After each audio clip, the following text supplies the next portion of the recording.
At 12 o'clock, we got the 49ers traveling to Philly to play the Eagles, and this is two teams I was a little bit surprised by week one, and I'll get to that a little bit later. So, 49ers favored by 3.5 points in this game on Fox.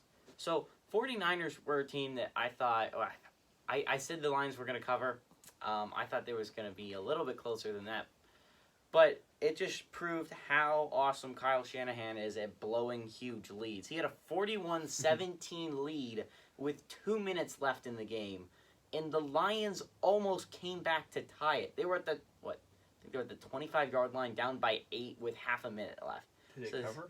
They did. They got the sneaky backdoor cover, and I was so happy that my pick worked out. But so the 49ers are an interesting team this year because my dad picked them for the playoffs, and they could possibly be a playoff team. But the fact is, Jimmy Garoppolo is, I just don't know if they believe in him that much. They keep putting in Trey Lance, and it was an interesting play call why they kept putting in Trey Lance instead of just letting Jimmy Garoppolo do his thing on the field because he looked good week one. He did not look like a bad quarterback.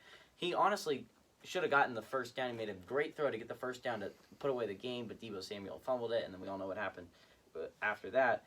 But the Niners' defense has the possibility of being elite, but they didn't show it week one against the Lions. They lost two of their starting corners, I believe, so this is going to be a rough game if you're going to test them through the air. The problem is, I don't know if Jalen Hurts can test them through the air going to Jalen Hurts. Now, the fact is, he looked good against the Falcons, but how much of that is to do with the Falcons are probably going to be one of the worst teams in the NFL this year, and how much of that is to do with Jalen Hurts looking like a really good quarterback with the Eagles being a really good quarterback. I'm going to go with more like the Falcons really, really suck than Jalen Hurts is going to be a really good starting quarterback. But, I mean, he looked really good week one. There's a reason why the spread's only 3.5 points, despite Eagles being what a lot of people considered one of the worst teams in the NFL this year.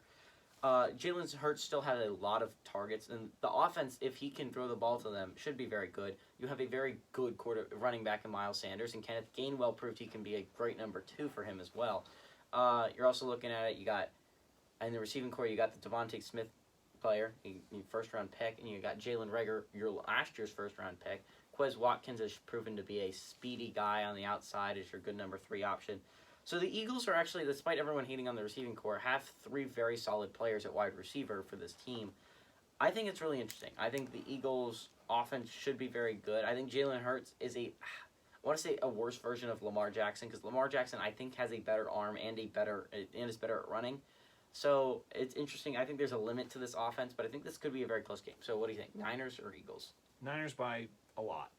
I think the Niners as well. I think Jimmy Garoppolo gets his stuff going week one. I think Jalen Hurts actually completes a couple of long balls considering the corner problems they have.